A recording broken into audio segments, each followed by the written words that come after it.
Oi. Boa noite, igreja. Graça e paz. Vamos dar continuidade à nossa série de mensagens expositivas no livro do profeta Abacuque. Hoje nós estamos chegando aí na quinta pregação.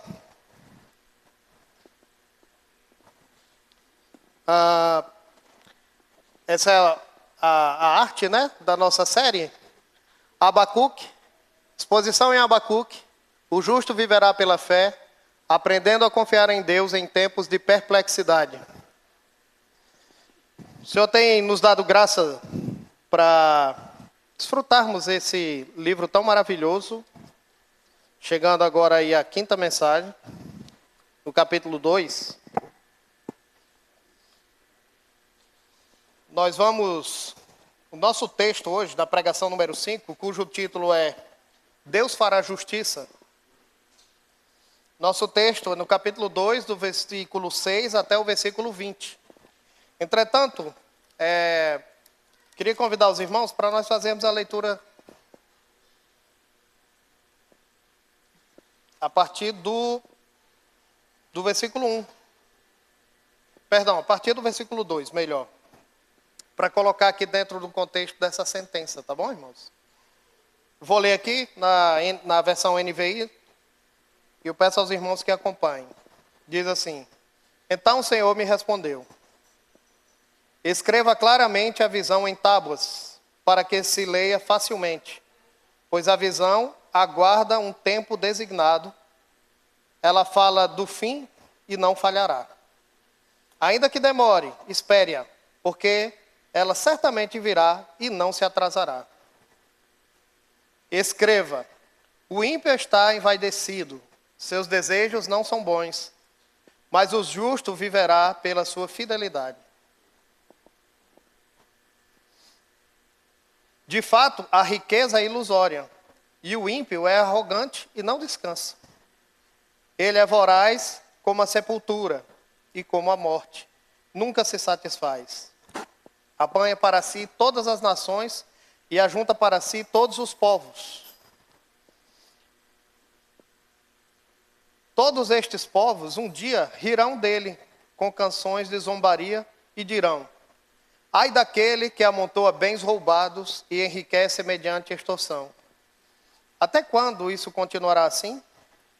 Não se levantarão de repente os seus credores? Não se despertarão os que o fazem tremer? Agora você se tornará vítima deles. Porque você saqueou muitas nações, todos os povos que restaram o saquearão. Pois você derramou muito sangue e cometeu violência contra as terras, cidades e seus habitantes. Ai daquele que obtém lucros injustos para a sua casa, para pôr seu ninho no alto e escapar das garras do mal. Você tramou a ruína de muitos povos, envergonhando a sua própria casa e pecando contra a sua própria vida. Pois as pedras clamarão da parede e as vigas responderão do madeiramento contra você. Ai daquele que edifica uma cidade com sangue e a estabelece com crime. Acaso não vem do Senhor dos exércitos que o trabalho dos povos seja só para satisfazer o fogo? E que as nações se afadiguem em vão? Mas a terra se encherá do conhecimento da glória do Senhor, como as águas enchem o mar. Ai daquele que dá bebida ao seu próximo, misturando-a com seu furor, até que ele fique bêbado, para lhe contemplar a nudez. Beba bastante vergonha em vez de glória. Sim, beba você também e exponha-se. A taça da mão direita do Senhor é dada a você. Muita vergonha cobrirá a sua glória. A violência que você cometeu contra o Líbano o alcançará, e você ficará apavorado com a matança que você fez de animais. Pois você derramou muito sangue e cometeu violência contra terras, cidades e seus habitantes. De que vale uma imagem feita por um escultor? Ou um ídolo de metal que ensina mentiras? Pois aquele que o faz confia na sua própria criação, fazendo ídolos incapazes de falar. Ai daquele que diz à madeira, desperte, ou a pedra sem vida, acorde.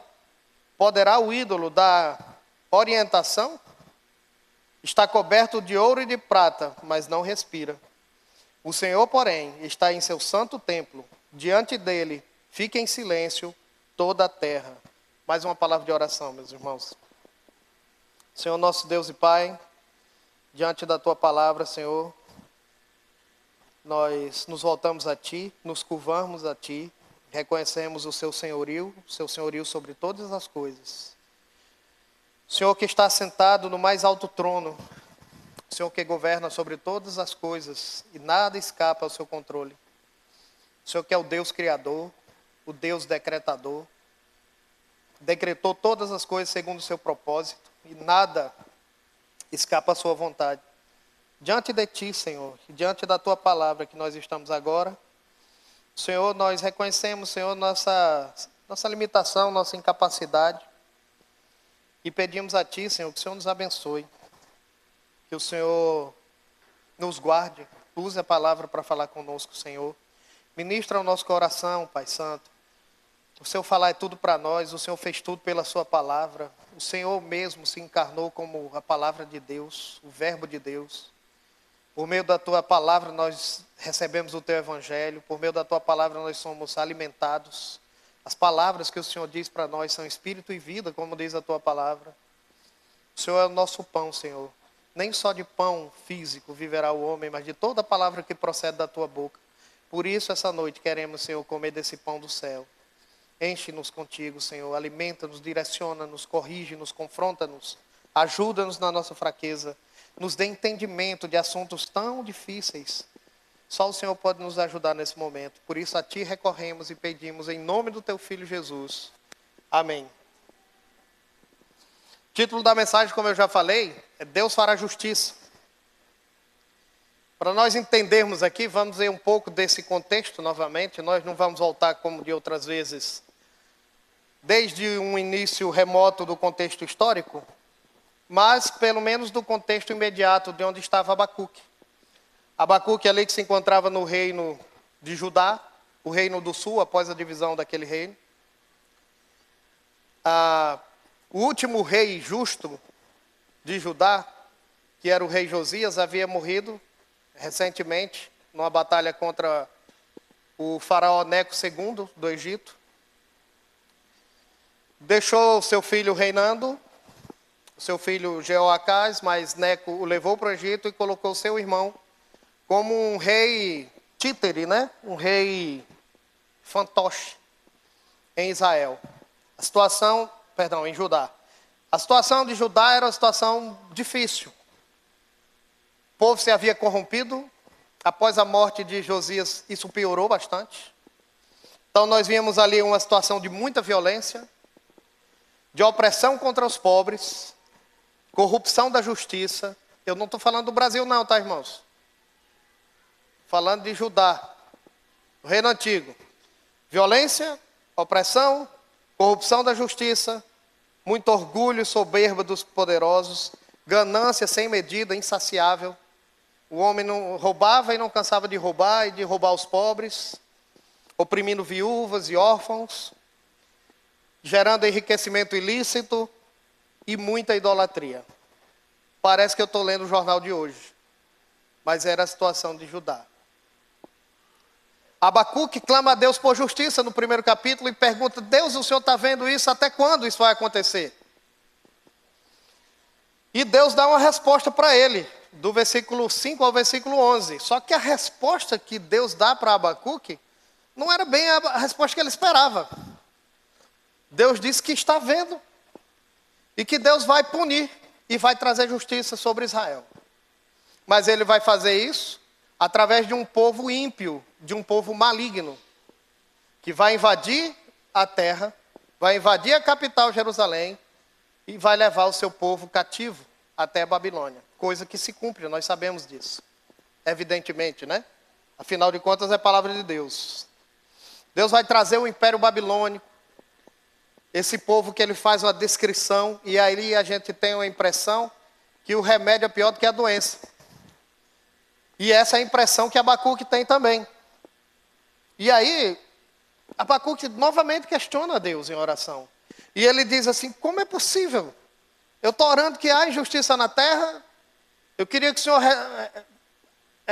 remediasse a situação aqui de Judá, mas o Senhor vai trazer um mal maior ainda sobre nós, para disciplinar o povo.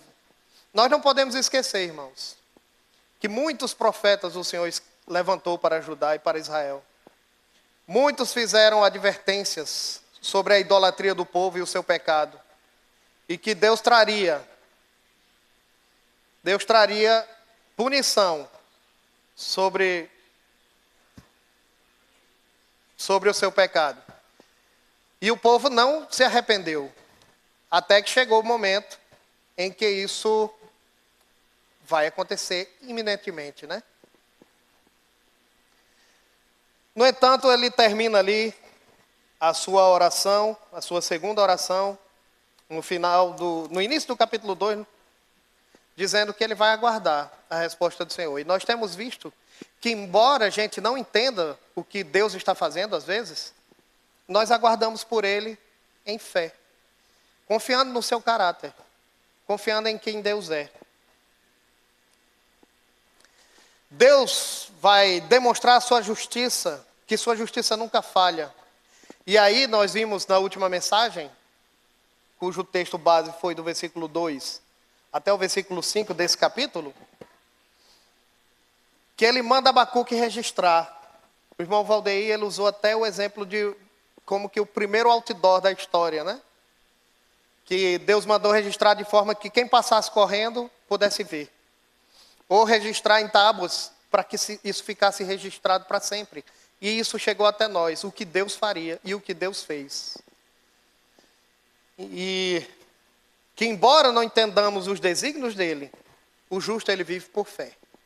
E nós vimos aí o versículo que é base, né? E é do nosso tema geral, o justo viverá pela fé. Aprendendo a confiar em Deus em tempos de perplexidade. É por isso que nós estamos falando disso. Porque Abacuque estava perplexo com o que Deus estava revelando que faria. E agora nós vamos chegar no nosso texto. Abacuque questiona como Deus não está vendo, Deus sendo santo.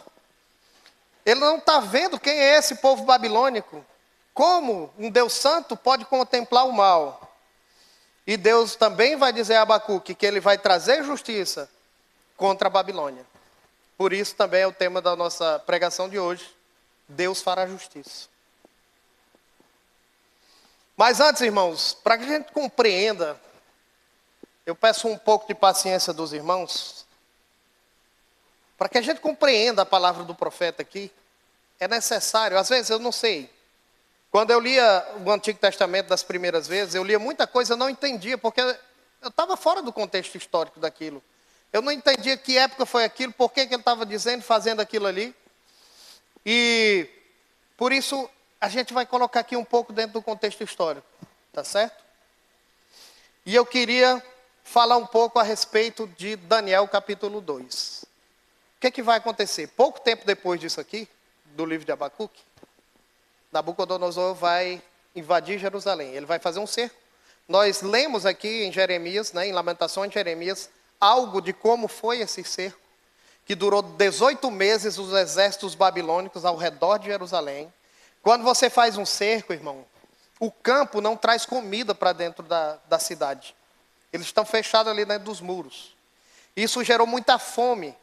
Algumas cidades, até as fontes de água ficam do lado de fora. Ao que parece, não era o caso de Jerusalém.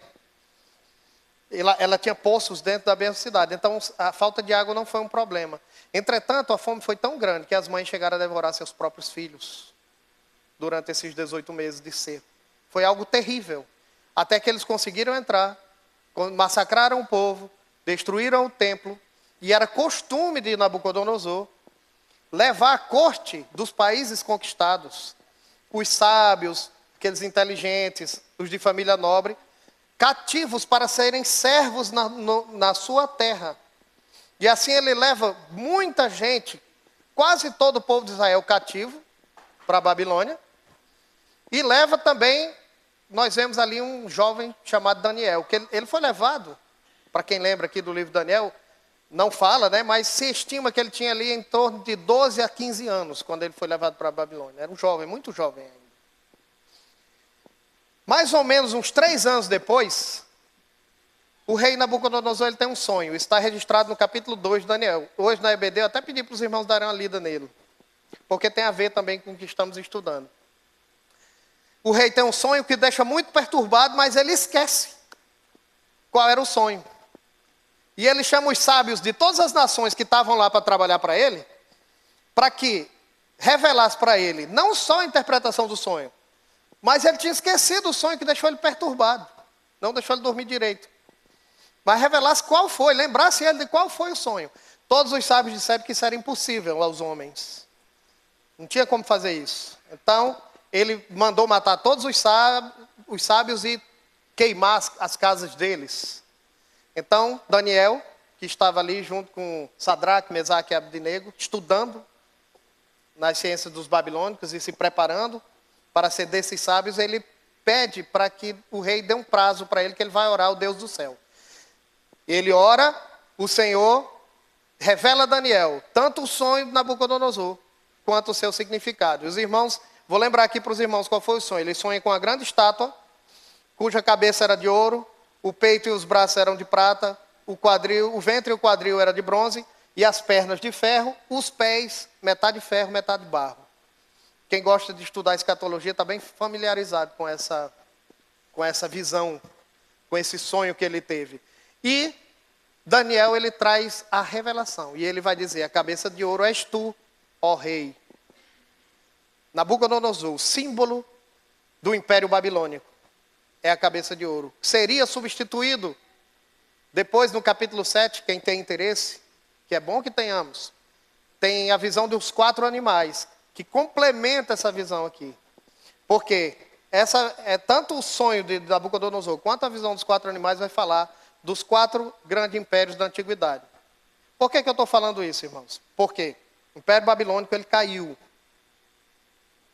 Depois ele foi substituído pelo Império Medo-Persa, levantado por Dario e Ciro, da Pérsia. Hoje Irã, que está em guerra, né? Todo mundo deve estar ouvindo falar Irã agora, não é? Se tornou um grande império. Maior até, apesar de não tão rico, mas maior do que o Império Babilônico. Depois eles também são derrotados por Alexandre o Grande, do Império Greco-Macedônio. Então você tem o peito, com os 2 braços aqui, Império da Média e da Pérsia, que substitui o Império Babilônico. Você tem o quadril de bronze, que representa o Império Greco-Macedônico. As pernas de ferro, representando ali o Império Romano. Os 4 grandes impérios mundiais. São 2 pernas, irmãos. A maioria dos estudiosos, veja só, na Segunda Guerra Mundial, 2 grandes impérios se acabaram ali. Na Primeira Guerra Mundial. 2 grandes impérios se acabaram ali. O Império Austro-Húngaro, que era governado por um Kaiser. E o Império Russo, que era governado por um Czar. Kaiser e Czar. Sabe o que é que isso quer dizer? César. A maioria dos estudiosos vão dizer que essas 2 pernas, elas só vão terminar ali na Primeira Guerra Mundial, quando nós vamos ter ali um reino, que são esses pés, metade ferro, metade barro, que são esse reino plural que nós temos, esse governo plural que nós temos hoje, que ainda herda muita coisa do romanismo, não é? Nós temos a igreja romana aí como uma grande herança ainda das pernas. Nós temos nossas leis, são baseadas em leis romanas. A nossa política ainda é romana, com vereadores, com senadores.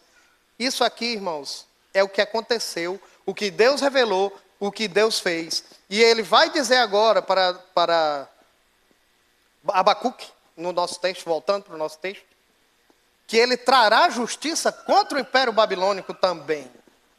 Que ele está usando o Império Babilônico para trazer justiça contra o pecado de Judá. Mas que isso não vai ficar impune. E isso deixa muito claro que nosso Deus não deixa o pecado impune. Ele é o Deus que faz justiça. Dentro disso aqui, meus irmãos,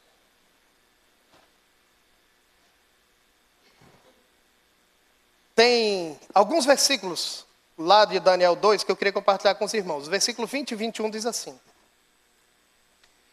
E disse, Louvado seja o nome de Deus, para todo sempre. A sabedoria e o poder a ele pertencem. Ele muda as épocas e as estações, destrona reis e os estabelece. Dá sabedoria aos sábios e conhecimento aos que sabem discernir. O versículo 44 diz: na época desses reis, o Deus dos céus estabelecerá um reino que jamais será destruído e que nunca será dominado por nenhum outro povo. Destruirá todos esses reinos e os exterminará, e esse reino durará para sempre. Uma última parte do sonho de Nabucodonosor que eu esqueci de falar. Ele está vendo aquela estátua, então uma pedra se solta sem ajuda de mãos, atinge os pés da estátua, e ali destrói o ferro, destrói o bronze, a prata, o ouro, tudo vira pó. E aquela pedra que cai aos pés da estátua se torna uma grande montanha que enche toda a terra, que é a revelação desse reino que ele estabelecerá. Então, irmãos, no final das contas, a gente está vendo um filme, entre aspas, que nós já conhecemos o final. Ele estabelecerá o seu reino nessa terra, o seu reino de justiça. Mas aqui, ainda o Império Babilônico estava vigorando. E aqui, ele ainda ia cometer essas coisas contra Judá. E por isso, a partir do versículo 6 aqui, nós vamos ver 5 ais. 5 ai de ai mesmo, né? Quando a gente sofre uma topada, como é que a gente diz, né? Ai, né? Isso aqui diz respeito a dores. Ele quer remeter justamente à dor. Versículo 6 a 8.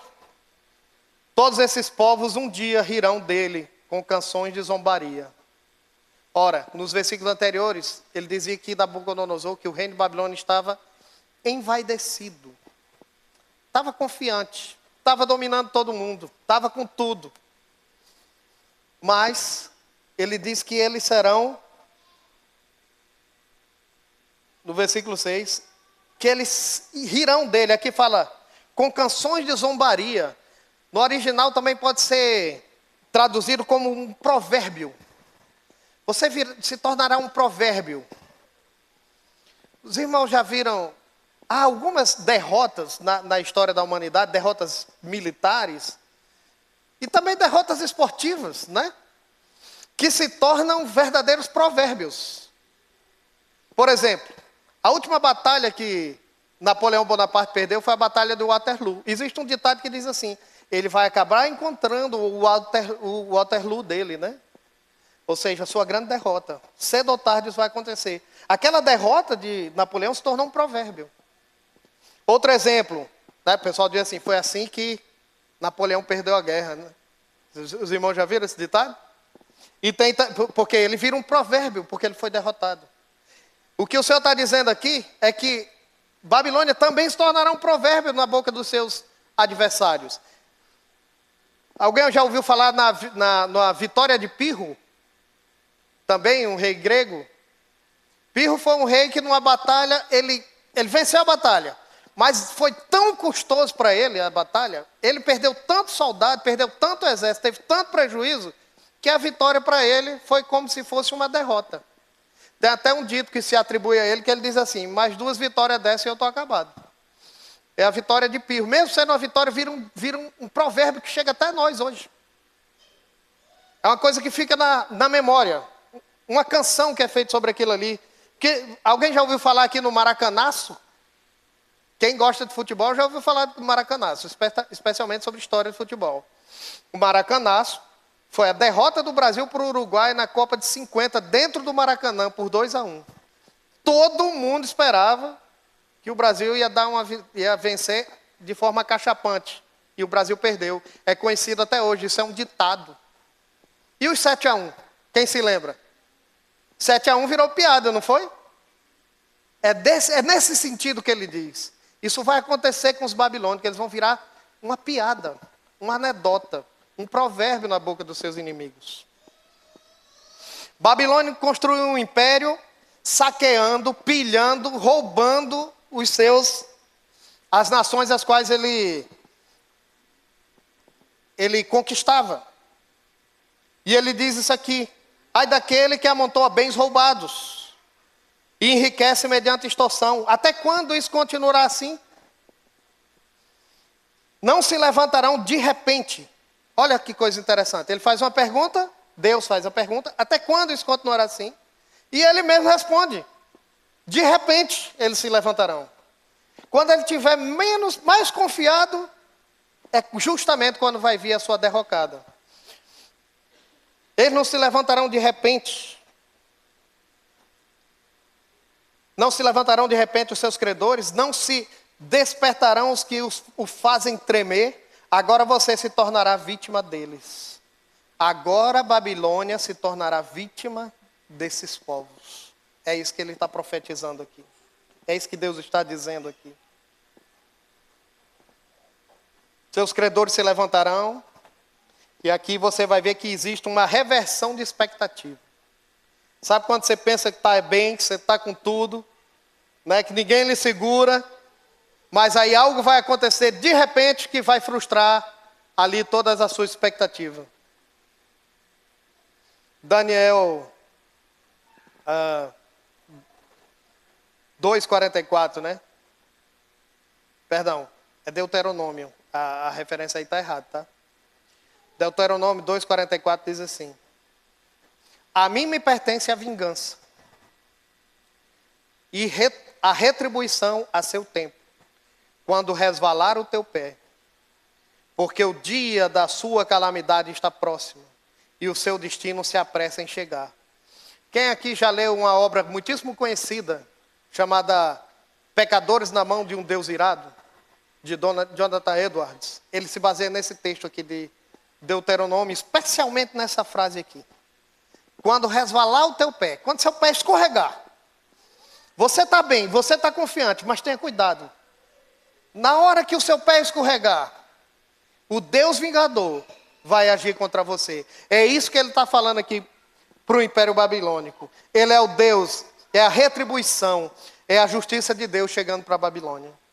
E aí nós vamos ao segundo ai, do versículo 9 ao 11, que diz: ai daquele que obtém lucros injustos para a sua casa, para pôr seu ninho no alto e escapar das garras do mal. Você tramou ruína em de muitos povos, envergonhando sua própria casa e pecando contra a sua própria vida.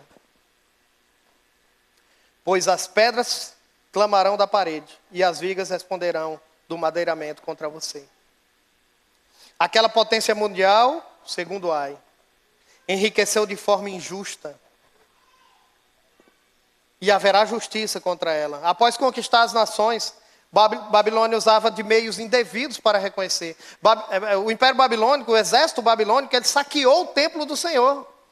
Sabe aqueles ornamentos, quando a gente está lendo Levítico, né? O Ricardo disse que está lendo Levítico, disse que nunca esteve tão empolgado. Já passou, né? Que bom. Né? Mas quando a gente está lendo ali Levítico, você vê os ornamentos ali do tabernáculo, que depois foram levados para o templo, a arca, o candelabro. Tudo aquilo Babilônia levou. Enriqueceu indevidamente, ele fez isso com Judá e fez isso com várias nações. Construiu o seu ninho no lugar mais alto. Os irmãos lembram no capítulo 1, quando Deus está descrevendo o Império Babilônico, diz que os cavalos dele são rápidos, são mais rápidos do que os leopardos e mais velozes do que a ave de rapina quando vai predar a presa, né? Os irmãos lembram disso? Capítulo 1. Essa ave de rapina construiu seu ninho na montanha mais alta, julgando que ali ninguém o alcançaria, que ali ela está protegido. Irmãos, aqui eu não sei, né? Parece que só eu que sou meio aficionado por história, né? Mas quem aqui já ouviu falar do ninho da águia de Hitler? Alguém já ouviu falar? Hitler tinha um lugar, uma casa que ele construiu nos Alpes da Bavária, onde ele se sentia muito seguro ali, em cima das montanhas dos Alpes europeus, na Alemanha. Onde ele levava, às vezes, governantes das nações vizinhas, que ele viria invadir, para negociar a rendição antes e ali intimidá-los. Ali ele se sentia seguro. A gente vê que é assim que pensa, né? Esses grandes governantes. Eu acredito que o Ayatollah, até ontem, devia estar achando que estava muito tranquilo. A casa dele provavelmente era mais segura do que a minha. Mas na hora que resvalar o seu pé, a justiça vem. Mas preste atenção, irmãos. Isso aqui não é uma pregação a favor dos Estados Unidos, não, tá? Porque Babilônia também foi usada por Deus. E todo mundo sabe o que foi que aconteceu com ela. Não existe nenhum muro tão alto que impeça Deus de entrar. Não adianta, irmãos. Né? Que a palavra fala, né? Se Deus não guardar a cidade, em vão vigia o sentinela. A gente coloca câmera, cerca elétrica. Infelizmente, né, a violência do nosso país, ela determina até a nossa arquitetura. Aí a gente vê as casas com muros altos, serpentina, com cerca elétrica, alarme, câmera. Mas se o Senhor não guardar, não adianta, né, irmão? Assim se sentia, eu acho que ele se sentia mais ou menos quando eu estou assistindo série com minha mulher no meu quarto. Né? Seguro, tranquilo, ninguém me toca aqui. Mas que a nossa confiança esteja no Senhor. Alguém aqui já ouviu falar do jardim suspenso da Babilônia? Quem já leu a respeito das 7 maravilhas do mundo antigo? Babilônia era conhecido pela beleza dos seus jardins suspensos. E pela intransponíbilidade dos seus muros. Ninguém conseguia entrar ali. Eles estavam seguros. A águia havia construído seu ninho no lugar mais alto. Mas ela havia pecado contra a sua própria alma, resultando em condenação e condenação eterna. E as supostas conquistas do Império Babilônico, como as pedras, as vigas, nós vamos ver mais para frente que ele destruiu florestas no Líbano. Nós sabemos que o cetro do Líbano é das madeiras mais nobres do mundo. Inclusive na bandeira deles, está lá, é o símbolo deles, o cetro do Líbano. Foi usado para construir também o templo de Jerusalém. Então, ele saqueava todas essas coisas, mas aqui o profeta, quer dizer, o Senhor fala para o profeta, dizendo que essas próprias pedras e as vigas das suas construções estão dando testemunho contra eles. Hoje você vai lá, irmãos, lá no Iraque. Hoje não é um bom dia para ir, né?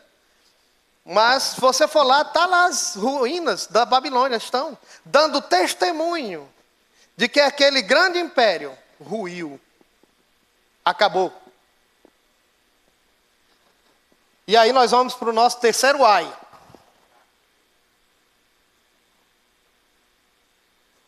Versículos 12 ao 14. Há daquele que edifica uma cidade com sangue e a estabelece com crime. Acaso não vem do Senhor dos exércitos que o trabalho dos povos seja só para satisfazer o fogo? E que as nações se afadiguem em vão? Mas a terra se encherá do conhecimento da glória do Senhor. Desculpe, irmãos, decepcioná-lo. Todo reino, toda nação, inclusive a nossa, foi construída com sangue. E hoje existe uma visão muito romântica a respeito dos povos originários, né? Olha, os europeus malvadões, gananciosos, chegaram aqui, mataram os índios. Irmãos, isso já acontecia. Isso não é mentira, mas isso já acontecia. Isso não é novidade nenhuma na história da humanidade. Novidade nenhuma. O homem sempre se matou para roubar, saquear e construir impérios para si. E Deus está vendo tudo isso. E Deus pedirá conta de todos aqueles envolvidos. Todos passaram por isso. Entretanto, por isso que eu mencionei aqui a visão da estátua de Daniel. Porque nós sabemos que um dia, essa pedra, ela vai esmiuçar todos esses reinos. Irmãos, até certo ponto nós podemos ser patriotas, mas nós nunca podemos esquecer que a nossa pátria não é daqui.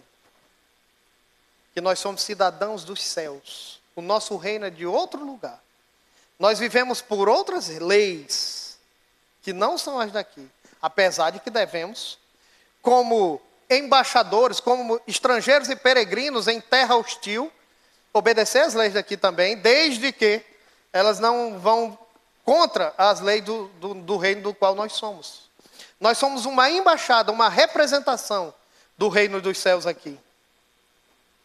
Esse reino um dia se manifestará. o Senhor voltará, irmãos. O Senhor voltará. A visão da volta do Senhor precisa governar a nossa vida. Saber que Ele virá estabelecer o seu reino eterno aqui. E que nós estaremos para sempre com Ele. É o que deve nos governar. Isso vai livrar o nosso coração. Uma vez o irmão falou que o nosso coração é igual papel pega-mosca. Alguém já viu aqueles papel pega-mosca? Que eles têm um adesivo, uma cola em cima deles assim. Nunca mais eu vi, né? Muito forte, que a mosca pousa ali, que ele também é misturado com açúcar, né? E a mosca não consegue soltar. Mas você já tentou colocar aquilo ali? Você vai, tenta, aí gruda a mão, aí você tira, gruda a outra. Não sei se vocês já pegaram algum. Ele disse que nosso coração é assim, ele é como esse papel pega-mosca. Em tudo ele se apega, sabe? Em tudo ele gruda. Tudo a gente constrói. Vamos chegar no último A e nós vamos entender do que estamos falando aqui. Estamos falando de idolatria.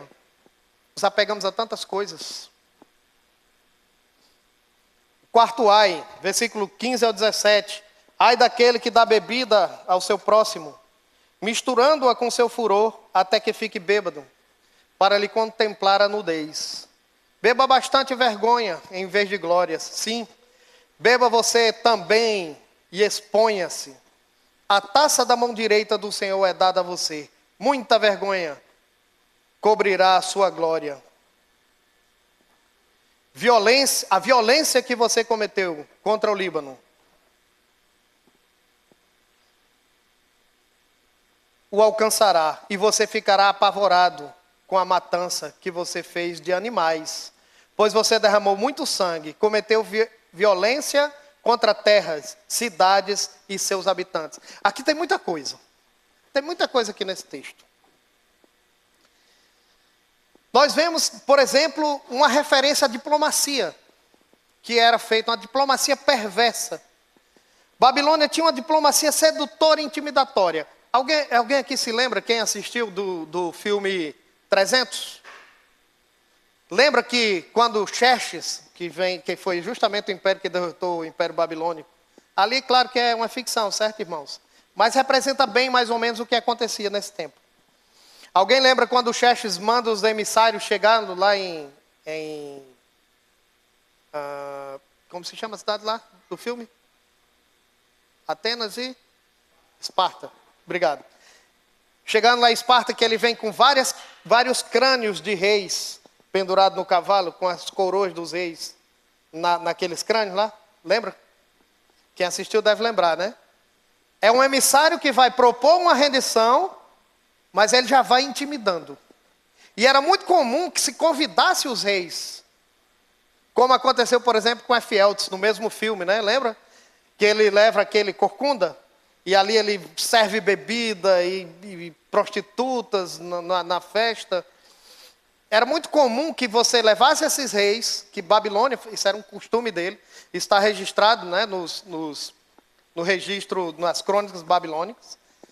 Levasse esses reis para lá e ali servisse bebida para ele e tentasse tanto seduzi-lo a se render, ao mesmo tempo também enganá-lo, ludibriá-lo, porque você se submete a um reino que agora vai passar a cobrar impostos sobre você, sobre seus cidadãos. E muitos se corrompiam e cediam e deixavam, porque aquele fardo daqueles impostos ia cair sobre o cidadão e não sobre eles. Eles eram subornados. E é disso aqui que ele está falando. Ele diz aqui, né? Dá bebida ao seu próximo, misturando com o seu furor, até que ele fique bêbado. É misturado com a própria ira, né? Essa era, e ainda é, a diplomacia dos impérios. E ele fala aqui da violência contra ele. Olha que coisa interessante. Da prática da violência contra ele. Existe uma teologia ecológica aqui. Os irmãos perceberam? Existe uma preocupação até com os animais. É engraçado que lá em Provérbios 12, 10 diz que o justo cuida bem dos seus rebanhos. Veja só, irmãos. Deus nos entregou os animais para nos servirem. Eles são para isso. Mas eles são criaturas de Deus. Foi Deus quem fez. Foi Deus que nos entregou. Mas ele não nos entregou os animais para nós abusarmos dele. Você vê que aqui no que ele fala, da matança dos animais, que ele será cobrado dessa violência, e da destruição também das terras, devastação dos cetros. Existe uma teologia ecológica aqui em Abacuque, certo? Uma coisa que me impressiona bastante. O Senhor sempre se preocupou, né? Os irmãos lembram de Deuteronômio 25:4, né? Que vai dizer que não amordace o boi quando pisa o trigo. O boi era usado para puxar a pedra de mó, né? Que ia moer ali, daí que vem o nome moer, né? Moer o trigo ali para tirar da casca. E o Senhor diz, olha, porque eles, para que ele não comesse do trigo, eles amarravam, né? Eles colocavam, atava a boca do boi para ele não comer. Deus está preocupado com o boi, Deus está preocupado com justiça, Ele é justo.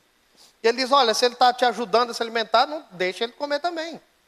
E depois o apóstolo Paulo vai usar esse versículo, né? Quando ele vai falar da remuneração dos presbíteros. Não sei se os irmãos lembram disso aí também. Deus está preocupado com todo tipo de injustiça. Ele está vendo. Olha. Jesus disse que o Pai cuida das aves do céu e dos lírios do campo. Não é verdade? Lembra quando ele fala para não andar preocupado? Então, irmãos, se não for justo e necessário, nós não temos o direito de estar destruindo a criação de Deus só pelo bel prazer. Pelo menos é isso que a palavra está dizendo aqui, que Babilônia vai responder pelos abusos que cometeu também nesse sentido. E aí nós vamos chegar aqui no quinto ai. Tomar um pouco de água.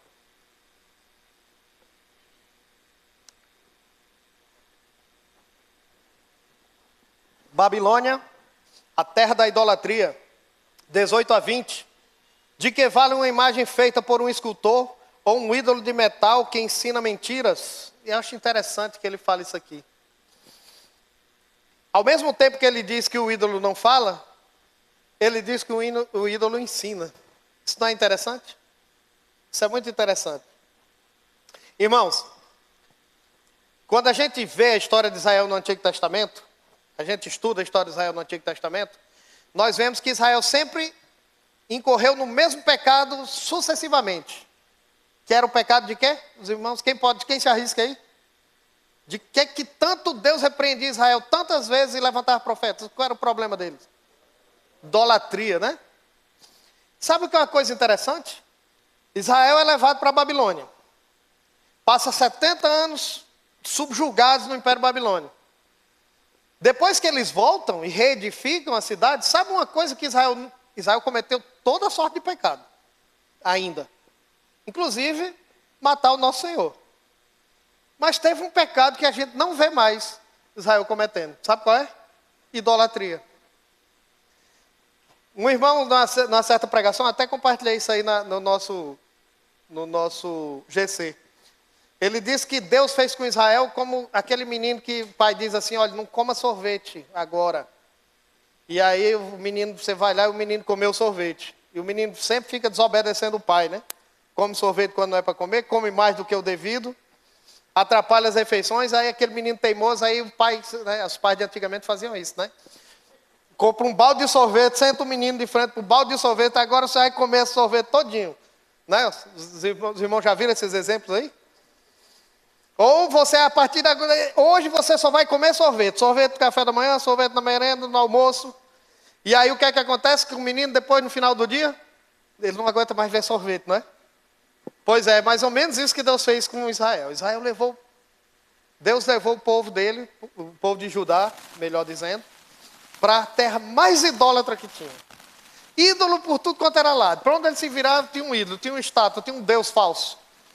Quando Israel saiu de lá, irmãos, quando o povo saiu de lá, eles nunca mais caíram nesse pecado aí.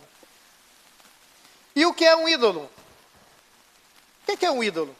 João Calvino dizia que o nosso coração é uma fábrica de ídolos. Irmãos, resumindo, ídolo é tudo aquilo que nós colocamos no lugar de Deus. O ídolo principal de Babilônia, falso deus que eles adoravam lá, era Marduk. Alguém que estava no lugar do Criador. As crônicas babilônicas registram orações de Nabucodonosor a Marduk, que ele mesmo mandou registrar. Um deus falso, uma estátua. É uma mentira. E outra coisa que a gente vê interessante, e a gente vai ver alusão a isso, Paulo vai falar aos Coríntios que quem adora um ídolo, não adora o ídolo, porque a estátua não é nada, é só um objeto, não serve para nada. Mas ela adora quem? Ela adora demônios. E aí é que a gente entende que o ídolo mudo ensina. Porque o ídolo mudo, ele ensina doutrinas de demônios. Doutrinas de demônios. E as pessoas são guiadas por uma falsa religião. O Salmo 115 vai dar um princípio para nós. O versículo 8 a 9 diz assim: tornem-se como eles aqueles que os fazem, e todos que neles confiam. Confie no Senhor, ó Israel, Ele é o seu socorro e o seu escudo. Tem uma coisa interessante, sabe, irmãos?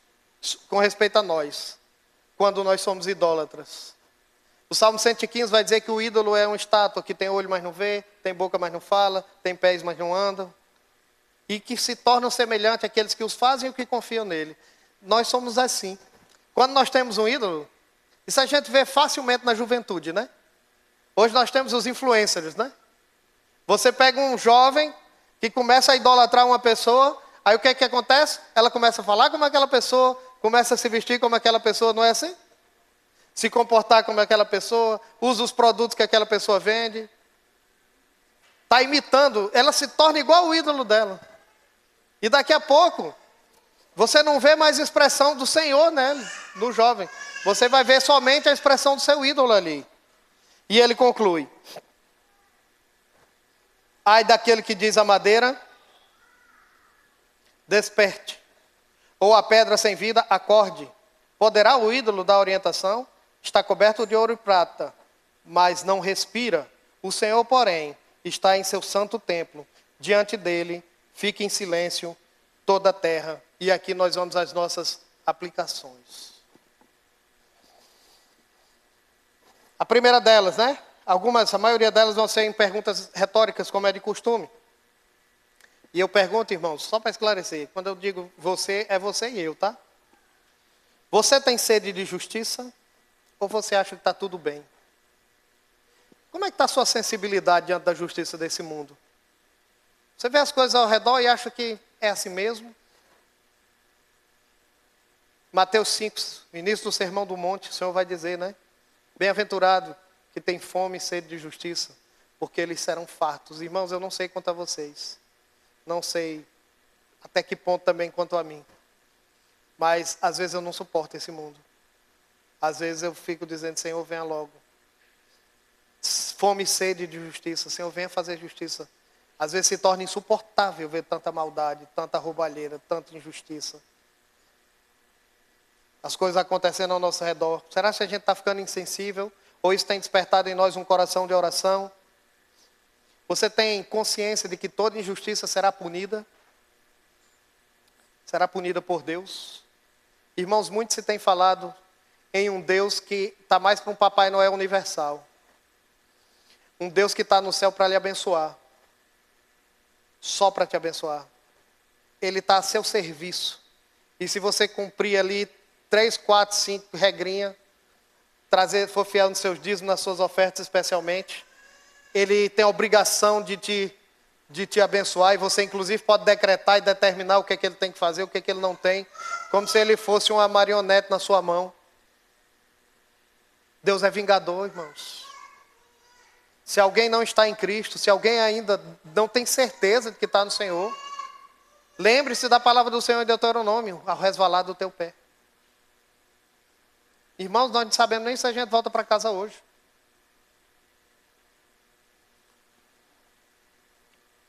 Um dia chegará o acerto de contas para as nações, para esses reis malignos. Para o Ayatollah já chegou. O dia do acerto de contas dele. E ainda vai piorar. Você tem se envolvido em negócios escusos? Riquezas injustas? Como é que anda? Como é que está nosso comportamento no trabalho? Deus está tomando nota, irmãos. Seu muro alto, sua cerca elétrica, não vão nos livrar, não nos livrarão do olhar do Deus vingador. Você já praticou violência? Violência injusta? Quem faz uso da espada, o Senhor falou. Mateus 26, 52, né? Quem faz uso da espada, pela espada será ferido. Quando Pedro arranca a orelha do servo do sumo sacerdote, Malco. Você já usou de artifícios para tirar vantagem dos outros? Às vezes até no nosso serviço, sabe? Ao Senhor. Quanto à idolatria, o que é que tem ocupado nosso coração? Com o que é que nós temos gastado mais tempo? O que é que realmente tem sido nossa alegria? Em que eu tenho encontrado alegria, irmãos? Eu não digo só no domingo aqui. Vir para cá, cantar, ver os irmãos. Ótimo, mas no nosso dia a dia, onde está a fonte da minha alegria? Principal, não é? Eu tenho encontrado prazer e desfruto de estar na presença, na face do Senhor, na leitura da Escritura, na oração, na pregação do Evangelho, no serviço. Se não, hoje é o dia para arrependimento. O pastor Paul Washer, ele diz que a palavra da cruz, que a palavra do Evangelho é salvação para todo aquele que crê. Mas para aquele que não crê é uma sentença de morte. O Deus vingador pedirá conta naquele dia. Nós vimos em Colossenses que em Cristo o nosso escrito de dívidas foi apagado. Há um escrito de dívida. Quando nós lemos Apocalipse capítulo 20. Acredito que é 20. Nós vemos o grande trono branco. E foram abertos vários os livros, os irmãos lembram? E as pessoas foram julgadas, os grandes, os pequenos, os poderosos. De acordo com o que estava escrito nesses livros. Todos os nossos pecados. As pessoas serão julgadas por aquilo ali. Nós pecamos contra esse Deus aqui. Esse Deus que tira os reis, ora. Se Deus destruiu Nabucodonosor, que parece que se converteu. Mas o Império Babilônico. Se Deus destruiu os grandes impérios, ainda vai destruir tudo isso aqui. Tudo isso aqui será destruído, irmãos. Imagine nós, diante desse grande trono. Mas também se abriu outro livro. O livro da vida. E se o nome de alguém não foi inscrito, não foi achado escrito nesse livro da vida, o seu destino, sua sorte será no lago que arde com fogo e enxofre. Essa é a segunda morte. Se você não tem certeza que seu livro está inscrito nesse livro, seu nome não está inscrito nesse livro, o dia é hoje, a hora é agora. Volte seu coração para o Senhor. Se arrependa dos seus pecados. Mude sua mente, o seu procedimento. Volte para Jesus, não pela sua força, mas busque graça diante do Senhor. Nenhum de nós é capaz de mudar. Como um leopardo não pode mudar as manchas da sua pele, nós não podemos mudar a nossa natureza. Mas há um que tem esse poder, se nós nos voltarmos para Ele. João fala na sua primeira epístola, no capítulo 1, 7 a 9. Se porém andarmos na luz, como Ele está na luz, temos comunhão uns com os outros. E o sangue de Jesus, seu Filho, nos purifica de todo pecado. Em Cristo, todo o nosso escrito de dívida é apagado. E o nosso nome fica no livro da vida. E aí nós passamos a eternidade com o Senhor por causa da obra de Cristo. Ele morreu pelos nossos pecados. Se nós depositarmos a nossa fé na obra de Cristo, na pessoa do Senhor Jesus e na sua obra, o nosso escrito de dívida é apagado para sempre. O sangue de Jesus Cristo nos purifica de todo pecado. Se afirmarmos que estamos sem pecado, enganamos-nos a nós mesmos. E a verdade não está em nós. Porém, se confessarmos os nossos pecados, Ele é fiel e justo para nos perdoar os nossos pecados e nos purificar de toda injustiça. E assim eu termino essa noite. E eu queria orar com vocês, uma vez mais. Senhor Deus e Pai, quem somos nós, Senhor, perante Ti? Tu és o Deus soberano. Se às vezes nos achamos pequenos, Senhor, diante das autoridades da terra, imagine diante de Ti, diante do Senhor, que as nações são como nada, são menos do que nada. O Senhor é o grande Criador, o único Deus verdadeiro. Ó Senhor, e contra Ti nós pecamos, Senhor, e confessamos o nosso pecado.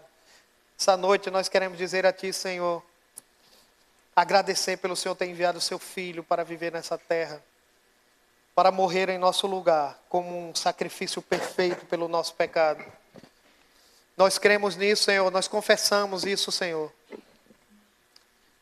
Sabemos que em Ti, Senhor, nós somos mais que vencedores, por causa de Ti, pelo Teu mérito. Toda a glória é a Ti, Senhor. O Senhor, na sua grandiosidade, do seu alto trono, o Senhor se importou conosco e nos amou. Obrigado por essa porta aberta. Essa porta que ainda está aberta. Obrigado, Senhor, por haver nos feito entrar por ela e caminhado no seu caminho.